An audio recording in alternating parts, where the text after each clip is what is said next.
with Scott Allen. Hello, I am your host, Scott Allen, and this is Phronesis, Practical Wisdom for Leaders. If the topic is leadership, I'm in. I've spent more than 20 years in the field teaching, learning, writing, and questioning.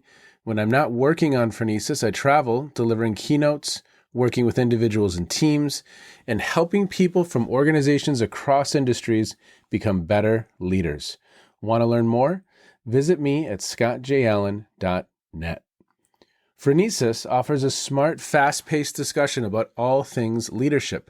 We explore relevant topics and incorporate practical tips to help you make a difference in how you lead and live. Listen Notes lists Phronesis in the top 3% of podcasts worldwide. Phronesis is the official podcast of the International Leadership Association. ILA brings together those who teach, study, and develop leadership, advancing leadership knowledge and practice for a better world. Learn more at ila-net.org. Finally, if you enjoy Phronesis, please subscribe to stay current on our weekly episodes. If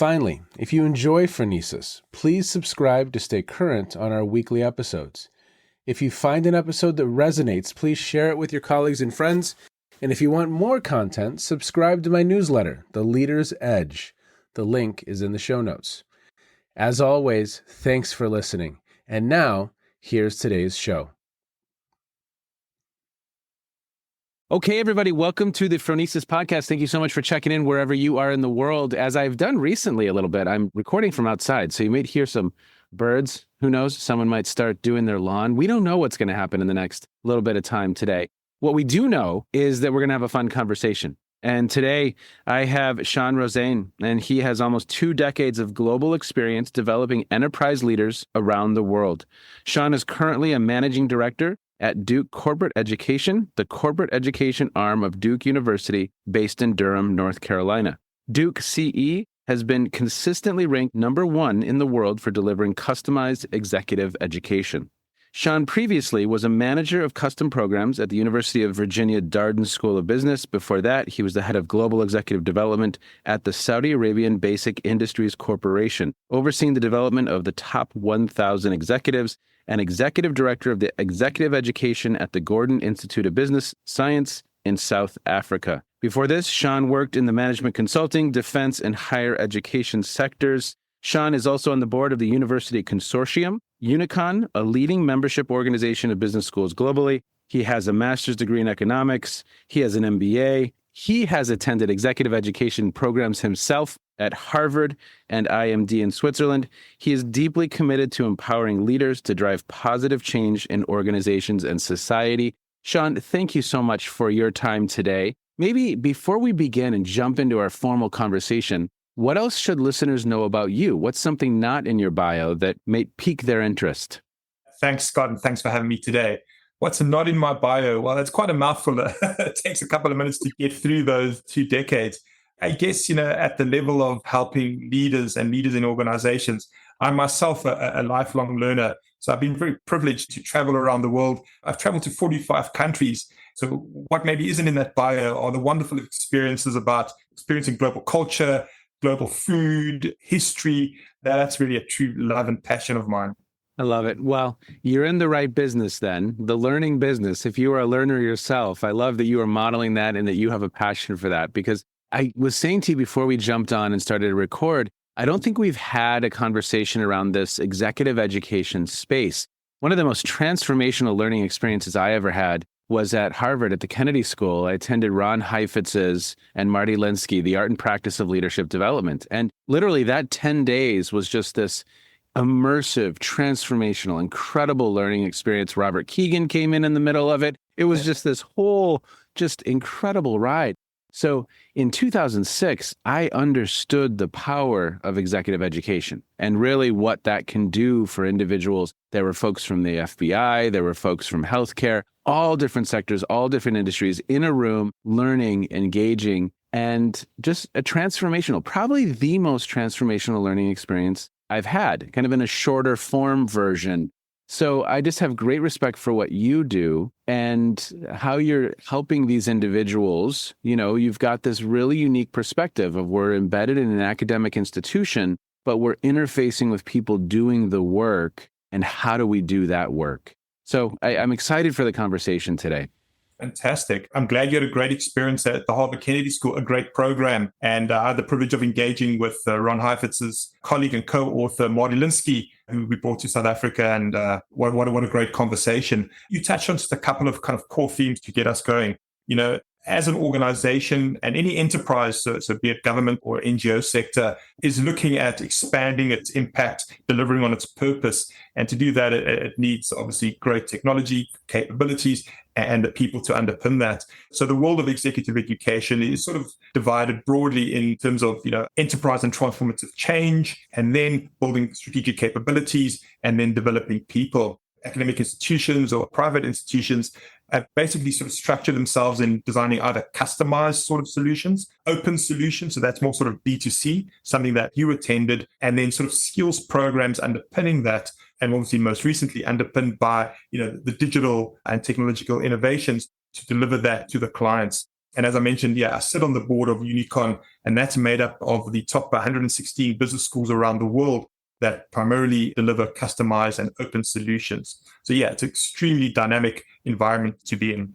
Well, and so I think from the seat that you're in, obviously working with Duke Corporate Education, just a flagship organization, is said in your bio, ranked #1 consistently. That is just an incredible perspective to have on kind of the space. And so as you look at kind of the landscape right now, how are you thinking about the strategic imperative for developing leaders and leadership? What are you seeing as you're working with clients? Not only, when you were at Virginia, now you're at Duke. How are you kind of analyzing the landscape right now? Yeah, that's a fantastic question, Scott. So I guess we are being called into a number of conversations at present. Broadly, I think it's fair to say that most current C-suites are very concerned about the future of their organizations. We've just come out of a pandemic. It goes without saying. It's really about where's the growth going to come from, and it's sustainable growth given all the hiccups that we've seen, disruption. Obviously, technology is on everyone's minds currently. I would say that organizations are big picture, the impact of, for example, AI, automation, use of big data, etc. But how are we really going to bring it and input our business models to really be the anchors for future growth? Obviously, more close to home. How do our people, both globally and domestically, work together? Issues of diversity, equity, inclusion, well-being, coping with burnout, post the pandemic, and then all the little, the flurries around sort of return to work and all the policies around that. And then really at the individual level, purpose, performance, resilience, grit, all those words. That's most of the conversations we're having just on that issue of technology. I think a key thing are the capabilities that are going to drive our enterprises forward. So whether you're the FBI, NASA, or whether you're a leading financial services organization, is how do you build those people capabilities to marry, technology, systems, processes, and people to deliver value. So those are really kind of key buckets for us at the moment. Well, what you're saying is resonating. I spent yesterday with an organization in Northeast Ohio really talking about technologies enabling disruption, because we might talk about artificial intelligence, but really there's a whole landscape of technologies, whether it's sensor technology, whether it's AR, VR, we can go down the list, synthetic biology, nanotech. A lot of these things are converging to create new business opportunities, business models. And so really, are we building the tech literacy, the digital mindset of our leaders? And this was a group of HR leaders. And if we're looking at how we're going to staff the organization, how we're going to upskill, how we're going to think about the future, are these folks, do they have that tech literacy? And then today I'm with them again, and it's really all about that advanced problem solving. The Snowden and Boone, look, we have simple problems, we have complicated problems. How are you at navigating complex problems? And are you prepared to do that work? Because you're just existing and swimming in this complexity where no one person in the world has the answer. There's no authority figure we can call to give us the answer. We are co-creating a path forward. So everything you're saying is making perfect sense. And then everything you're saying, I loved the framing there of, at these different levels, here are the conversations we're having, right? Because it might be an enterprise strategic conversation, but it just might be Scott. And how do we better prepare him to maintain a growth mindset in the face of adversity, to create a space where there's some psychological safety for his team to actually have the really difficult, challenging conversation. Because if I'm not creating that space, I'm going to be challenged. And we've all been in that meeting where everyone had things they were thinking, but no one said it. And the leader thought they walked out of the room with everyone on the same page, but they didn't. And, it's not a good place to be, especially today. Yeah. So, Scott, I'm talking to you from New York City today, where just yesterday I was with a Fortune 20, financial services organization down here in Wall Street. And it was exactly this, to discuss a large intervention around an AI academy. Just as you were talking, kind of three things jumped out around broadly that conversation. So that at the one level, it was a discussion about strategy and how are we going to incorporate these wonderful technologies into our future business model. The second discussion, and exactly as you said with the group of HR practitioners, are at the personal level, what are these meta competencies that we need to further develop, refine? And so it's critical decision making, because a lot of these are large investments, future orientated.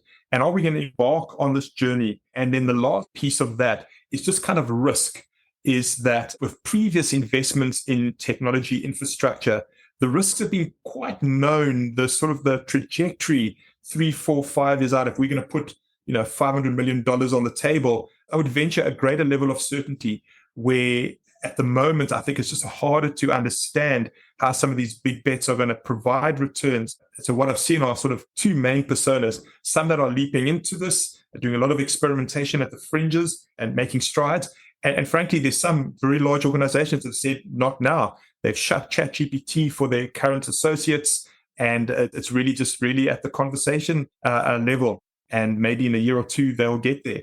We do know at the speed of transformation that sadly, those could have serious repercussions for their businesses and their future success. Well, yes. I mean, even with this group yesterday, I asked at the end, what are some words going through your head? And yesterday was just the conversation around technologies enabling disruption. And the word was overwhelmed. And, I wish there was a word.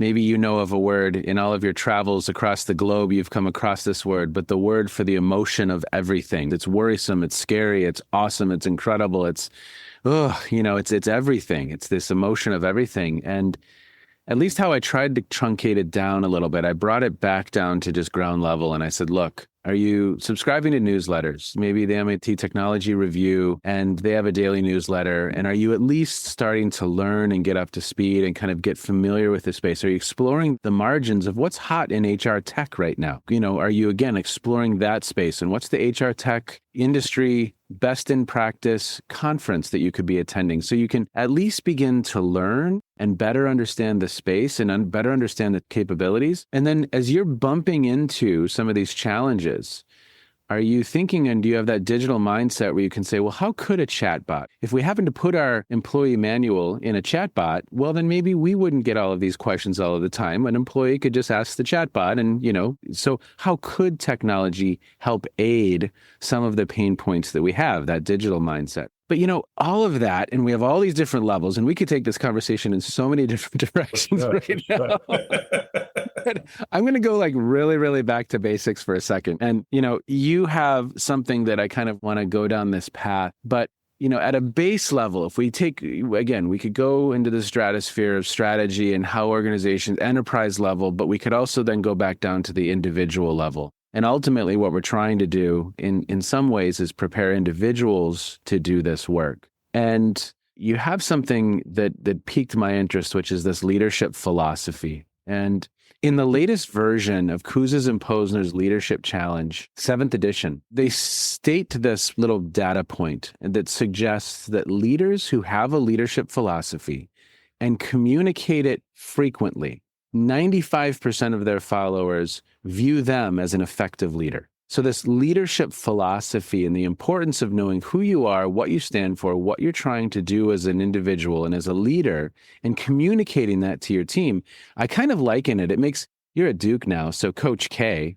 had a philosophy. He communicated it to the team. There were no surprises about what the expectations were. And guess what? You got what you got. And I think it's the same thing with leadership sometimes, but we don't have that same mindset when we're building that type of team at times. So let's talk a little bit about leadership philosophy. And just that is like a base level for you as a leader. Do you have an explicit philosophy? Are you communicating that philosophy? Let's talk a little bit about that.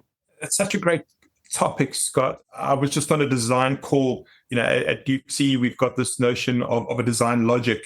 So really being crystal clear on organization's objectives and how that then leads to, ultimately is the coaching of the program, really the nuts and bolts of design. So this notion of leadership philosophy. So maybe the other fun fact about myself is that I've started a Ph.D. 3 times and never completed, mainly just because, as you heard in my bio, I've moved around the world and things have been derailed. But I did a bit of research on emotions and the emotion of surprise. Of the sort of 6 broadly accepted emotions, surprise is the one that can both have a positive valence and a negative valence, i.e. surprise can either sort of excite you and mobilize you or let you freeze. And I'll be sure to draw the link to leadership philosophy now.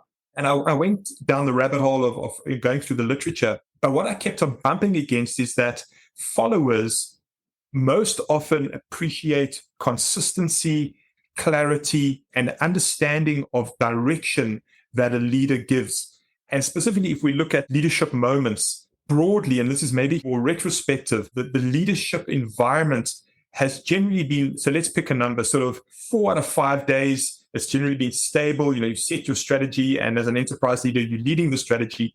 And yes, there's the sort of, not that it's a day of the week, but as a percentage, 1/5 of the time, it's obviously all hands on deck. There's a significant challenge. And in that environment, yes, followers aren't looking maybe for that certainty, that straight line. They are looking at what's going to be the response, that sort of battlefield, all hands, and how we're going to respond. So turning that into, kind of more of a response. As a leadership philosophy, there's the time when you're leading, stable environment. And that's where followers really appreciate that clarity and that certainty. And there are those times when it's all hands on deck. And then just to the research, you can think of corporate leaders or political leaders where they have utilized surprise as a way of sort of shocking the system, creating that burning platform to mobilize change and then a new trajectory. So those are 2 ways that I've thought about it. Just on that, obviously, I have followed closely the work of Mina Ibera at London Business School around leadership identity, and linked to Ron Heifetz and the step into the adaptive leader. I think it is so and even more critical that as we develop leaders, that there is a very, very strong sense of self, sense of purpose, what you stand for, and also what you therefore won't stand for as you then step up into these senior roles. Well, yeah. And what's fun about this conversation too, is I think leadership philosophy that can be at the individual level, for me and my team, but I'm sure you come across organizations in your travels where maybe as an organization, they weren't really clear about a leadership philosophy. At that level as well, there wasn't a lot of clarity of, hey, this is what we're looking for. So can you talk a little bit to that? Yeah. As I've sat around boardroom tables, with senior leadership teams, it's always interesting to sit back and see the interactions. And obviously, a lot of the interaction is set by the way of working that is sort of developed over time. And out of that is, again, not that it's just set around the leadership table, but it is really a large part of where leadership philosophy is set, as those C-level leaders go to their leaders of businesses, and those leaders of businesses go to their leaders of functions and leaders of leaders into the organization.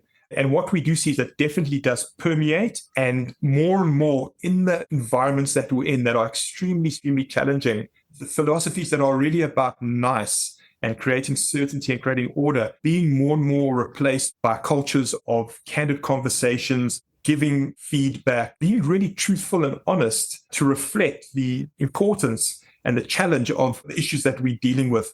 If you can imagine sitting around the boardroom of a Fortune 50 company and the pandemic's hitting, and you've got to every day look at the statistics and make critical decisions around the world about, are people going to return to work? How are you going to support the issues around vaccine mandates? These life and death scenarios. So leadership philosophy is so critical about how that top team works and how then it cascades through the organization. Yeah. And if there isn't clarity on that, I think, again, it's all over the board. And it's just all these implicit rules that people have in their head that other people are trying to guess. So when you go back to the Kouzes and Posner research, it's really kind of fascinating. I mean, this is millions of 360s that they're pulling from. And it's amazing to me at times that we haven't done a better job. I mean, I think a few moments ago you said, look, people generally want consistency. They want clarity. They want, and you want that from your parents. You want that from your coach. You want that from your leader, right? That's correct. And, I remember working with a global telecommunications company, and this is maybe an extreme example, but just an example of, work done, where we had the CEO of the business in Rwanda in Central Africa. And he was just sharing, as we're talking about, leadership, philosophy, those crucible moments. And he was reflecting that 5 years back, there had been a coup in his country. The military were outside the headquarters, and sort of the general had come to the business and had sort of, asked for a check for them to leave the building alone. And that building housed 500 people, and how, him and his senior team, met every morning and had to make like key decisions about how do they protect the lives of their employees. So at the one level, yeah, it's about business and strategy. But then there are the very, very real cases about how this really plays out in life and death moments. And it was just a fascinating conversation with the senior executive. Well, I always appreciated the work of Heifetz, and he said it at the Art and Practice of Leader Development. It was amazing. And for listeners, if you've not investigated that program or Duke Corporate Education, please do, because there's so many just incredible learning opportunities. But I'll just never forget, it was the first time I'd kind of heard this said. He said something to the effect of, look, my folks in my classes are not always going back to safe environments, and I'm not going to pretend that leadership is easy and it's always dandelions, buttercups, and chocolate bars. It's not. It's hard. It's difficult. Yeah. It's challenging. It's stressful. It's dangerous. And to your point right there, I mean, I think, yes, there's places where you're dealing with very, very real, and back to Snowden and Boone, kind of a chaotic situation of, look, the military's at the door. What are we going to do? How are we going to react? It gets very, very real very quick. No, you're correct, Scott. And as you were talking there, I was reflecting back. I was privileged to do a executive education course also at Harvard, but the business school. And it was a fantastic program led by Linda Hill. I mean, just a world-class teacher of leadership and leadership development. But we did a case study on the ruler of Dubai. It was really transformation of the United Arab Emirates in general. And it was a global audience, and there were a lot of comments about negative aspects. There was the impact on the local culture, going from sort of a nomadic culture to now this, this tourism logistics hub in the middle of the desert, the impact obviously on the environment. And, sitting as someone who was actually originally from Africa, it was just very interesting to hear maybe some of my developed world counterparts, because what isn't a given just on the topic of leader and leadership development is that, and maybe it's not leadership because it doesn't fit the true definition, but people in power, it's not always a force for good and a multiplier of good. It can often, and very often is, destructive and causes significant harm. And this is kind of the topic of leading transformative change. There are negative impacts, but how broadly can those be mitigated? In this case, the example of the development of Dubai, that the kind of the core objectives are reached, and how, as in this case, the leader leads that transformation, addresses all the issues, but has a North Star and takes, in this case, a country from an A to a sort of a B position. It was just a fascinating conversation. Well, and again, it exemplifies that you are a lifelong learner, that you are attending these programs. And I was just in a conversation with Ron Riggio recently, in so many of these other professions, we have continuing education. It's required for a medical doctor. It's required for an attorney. We don't have an equivalent in management. And I think that's tragic in many ways, because I think if we had some of this better organized, more systematized, we could really better prepare people to serve in these roles. It's incredibly challenging. And just even some of the topics that you mentioned at the front end of this conversation today, again, back to that word, overwhelming. And I talk to, CHROs, heads of talent, heads of learning. I think that is one of the challenges that organizations are dealing with. If you look at sort of the organizational triangle, unlike, organizations like the military, where most development happens at the bottom of the triangle as you onboard new leaders, and then also sort of functional individuals in arms of service. Organizations have generally invested too late. They invest at the top of the house, wonderful retreats around the world, but have often missed, the middle. And we can open the conversation on leadership and management is the same thing. But regardless, as people progress in enterprises, organizations, it's critical that we build many things: skills, management capabilities, leadership capabilities, not when someone's sort of beyond a level, but when they're entering that level. I think probably about 10 years ago, we thought technology was going to be the solution. So a lot of sort of, first line manager programs, new manager programs delivered digitally. Sadly, what that did miss from a design perspective was it was great content, but there wasn't the chance to engage as a cohort, to hear from senior leaders, to potentially receive coaching and feedback linked to the line manager, etc. So organizations are rethinking about how we develop management capabilities proactively as people enter first line management roles, second line management roles. And I think some are really getting it right, which is fantastic. Well, and I think you probably see this a lot. I mean, I think it's a blend. It's a blend of, are there some self-guided learning opportunities? Are there some cohort-based learning opportunities? Are there some online learning opportunities? Are there some self-paced and discussion-based learning opportunities? I mean, it's probably in some ways a little bit of a blend of all of these developmental assignments, all of those types of things to kind of create this well-rounded learning experience. But to your point, just one of those, again, even if we're trying to create a world-class surgeon, you're not going to have a world-class surgeon just by sitting in a room talking about it. There's going to be some other experiences in that learning that we need to, like actually starting on a gallbladder and building our way up, doing it and building skill. Now, one thing I do want to get to, and just maybe we can scratch the surface, and this might prop up a future conversation for us, Shaun, but as you think about impact, I mean, this is such a big conversation. And as I said, this could really take up a couple, 2, 3, 7 episodes. How do we show impact? What are some ways you're thinking about showing impact as you design these learning experiences? Because that's a hot topic and it has been for decades. And it's a little bit of a challenge in this space of leader development, leadership development. But how do you think about that? What are you seeing kind of on the ground in the field as you're doing the work?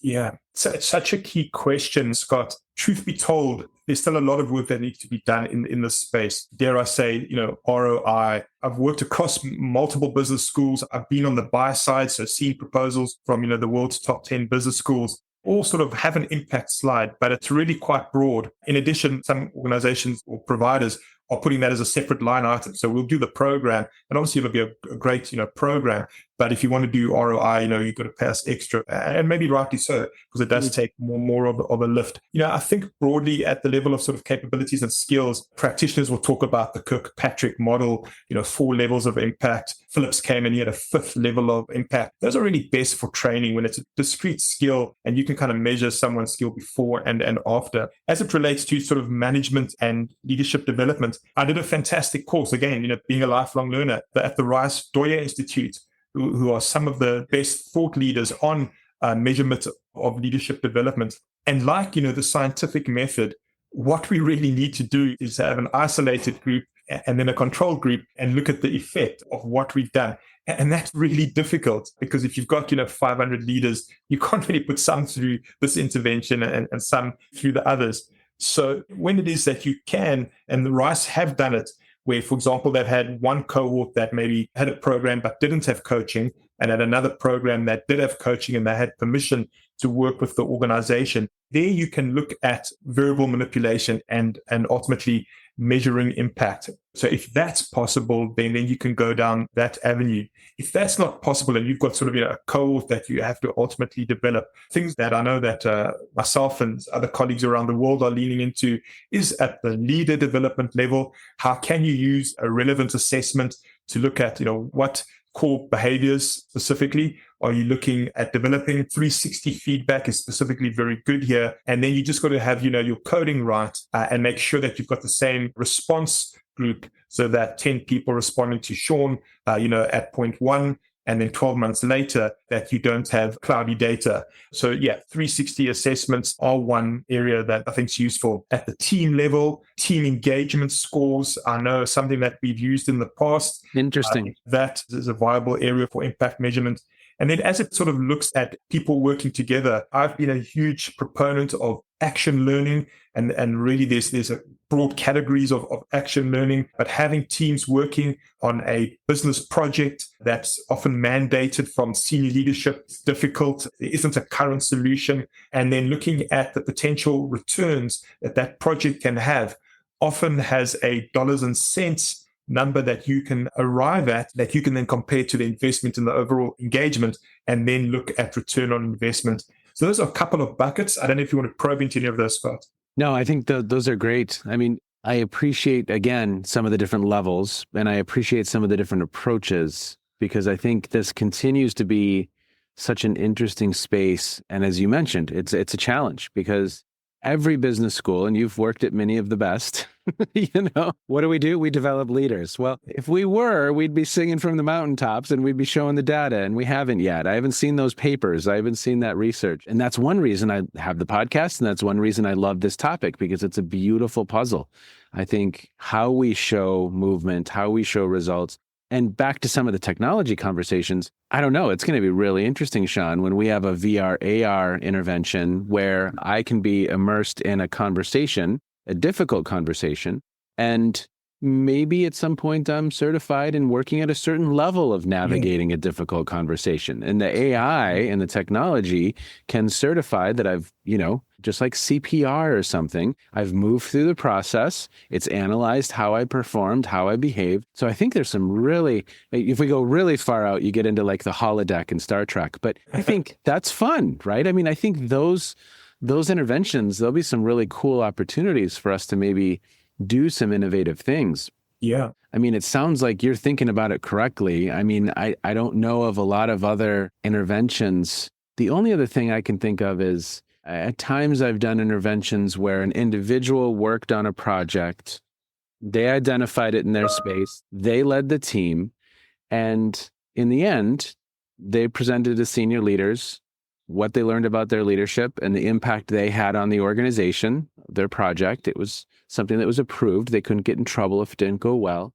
And then you can show some ROI at the individual level, and this person led a team. But that, again, sometimes organizations don't have an appetite for that. They don't want to get that invested in this, which is also kind of interesting too. Yes, I do see, some technological advancements, as you said, on the sort of the measurement of mastery, if you will. Yeah. I've seen some great VR applications. There's a company, my previous organization that we were chatting to, Tailspin, and they had created some VR behavioral training. So coaching, giving difficult feedback, negotiation. And they had started experimenting with giving scores around effectiveness or mastery. So I think we're in early stages there. I am interested in some work that's been done around the organizational algorithm as it relates to management stroke leadership, and some of this early discussion around an AI manager, i.e., could you ultimately create an algorithm that represents a Fortune 100 organization, maps out how, with all your resources, people, financial and physical, how can you, achieve a certain strategic outcome, and then intervenes that with sort of the roadmap and leadership and management intervention that ultimately coaches, the senior group on that journey across 5 years to reach an outcome. Maybe a little bit in the future, and ultimately, they'll still require human intervention and judgment, but these are all interesting, sort of fringe work that's been done. So who knows? Well, yes, I like the phrasing there, fringe, because I think for us to look forward and imagine and think through what the possibilities are, I think it's incredibly important.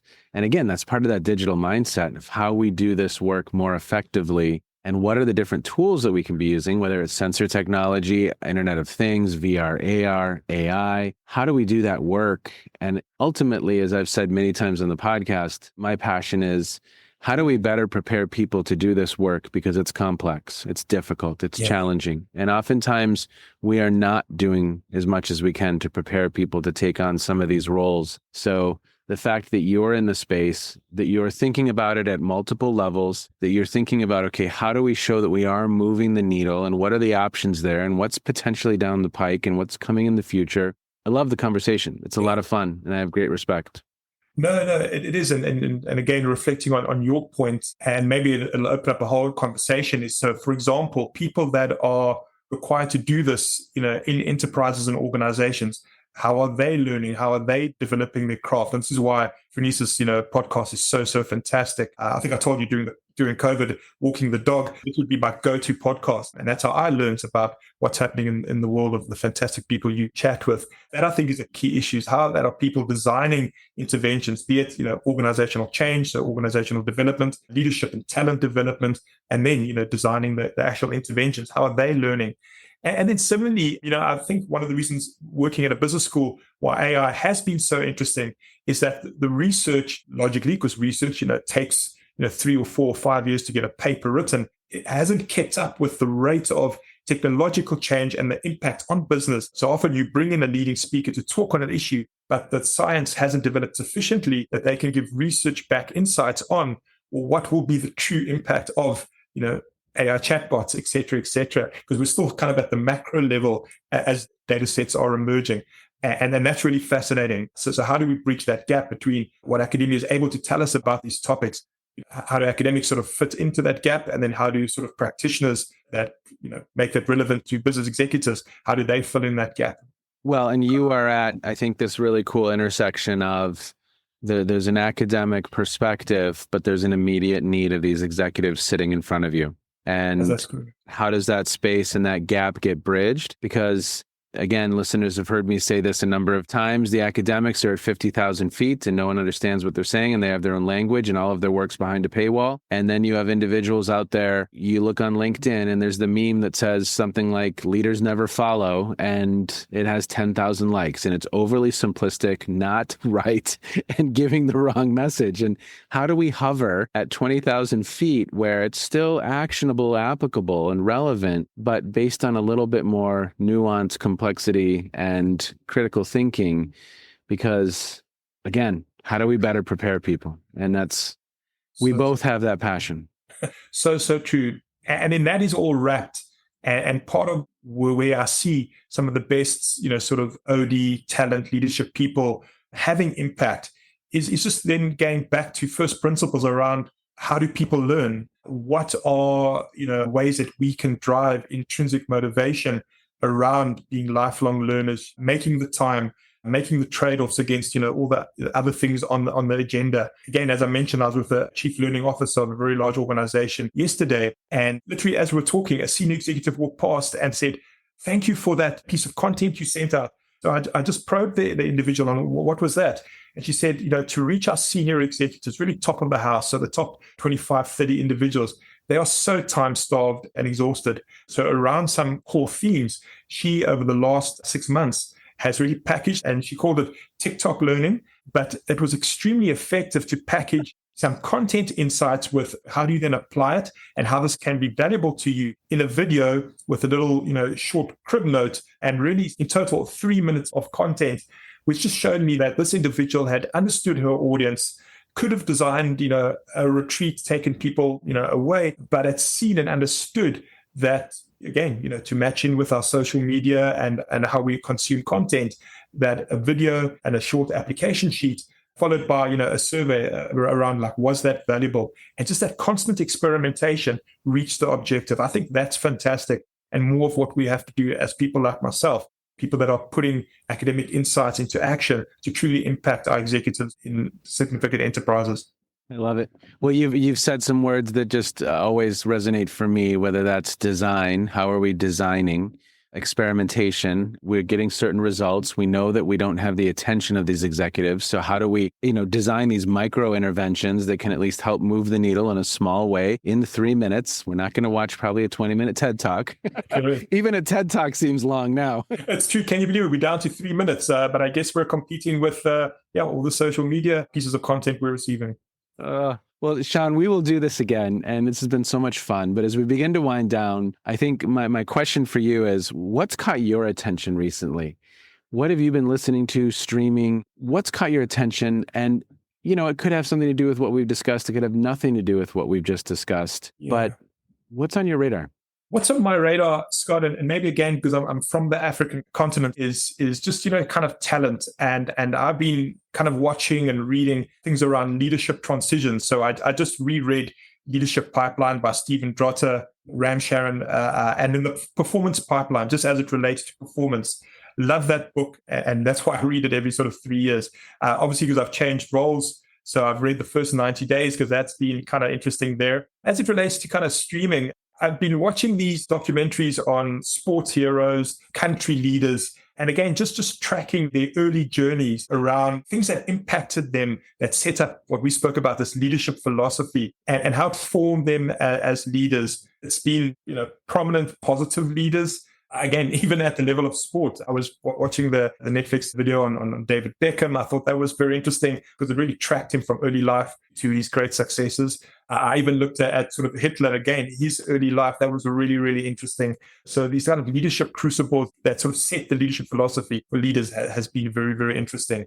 So those are a couple of books and a couple of things I've watched on streaming channels. So much incredible content right now. And it was a 4 or 5 part series on Hitler on Netflix that was just released. And again, you wonder, okay, how does someone arise and what are the conditions? What's happening in the context? What's happening in the minds of followers? What is this individual bringing to the table that is for some reason resonating in the population? And there is just an incredible amount. I've been doing a little blog post every week about some of the films that have really impacted me in recent times, documentaries, or even just films like Whiplash. I don't know if you've seen that. Yes. With, it's a case study of bad leadership. It's an incredible case study of bad leadership and can spark a lot of fun dialogue. So, and of course, Leadership Pipeline, classic.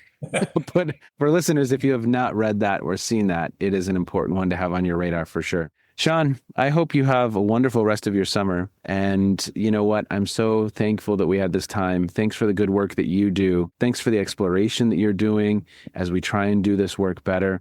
You are helping people be more successful in these roles. And for that, I have great respect. And you're interfacing with the real people doing the work and bringing that more theoretical perspective to it, but in an actionable way. And I think that's incredibly valuable. So thank you, sir. I appreciate it. Thank you, Scott. A great conversation. And thank you for what you do. Really, Phronesis podcast, as I said, has been a staple for me, and just really all the voices that you've brought to the fore, sharing perspectives, sharing research. And it's a privileged time. As Justin Trudeau said, the world is changing so fast and never will it, change less fast. I can't remember what the exact quote was, but we're an extremely disruptive time. So this is really, really so important for the future of the world, our organizations, and our species. It's fantastic. Well, thank you, sir. I appreciate it. It's been a lot of fun. I mean, I get to speak with people like you every week. That's not work. That's just cool. It really, really is. No, you may have heard some crows in the background. They want to speak with you as well. Okay. Happy to have that conversation. We'll do it again. Be well. So I had not had an episode on this executive education context, and it's an important context. I've worked in this space and love this space. I've been a student in this space, as I mentioned in the episode. So what Shaun and the folks at Duke are doing, or other exec ed programs, whether it's Southern Methodist University or Harvard, it's good work. It's important work. You are at that apex, that space between academia and practitioners, and that's a very, very important space to be. And the complexity that the practitioners are facing right now is pretty darn incredible. So to have that space and to exist in that space, I had a fascinating conversation many of you listened to with Dave Ulrich. He's existed in that space, that nexus of academia and practice for years. The better we can help individuals make sense of what's swirling around them, and the better we, as academics, understand what they are experiencing. I think that's an important place to exist. So as always, thank you so much for checking in. Shaun, thank you for the incredible work that you do. And take care, everyone. Be well. If you have not secured your tickets to the ILA, hey, check it out. November 7th through 10, Chicago, Illinois. It's going to be an incredible learning experience. Bye-bye. You have just finished another episode of Practical Wisdom for Leaders with Scott Allen. To contact me, visit scottjallen.net or send me a note at scott@scottjallen.net. I'm also on LinkedIn, so let's connect. If you have feedback, I'd love to hear it. And as always, thank you so much for listening. And now here's my daughter, Emily, with the outro.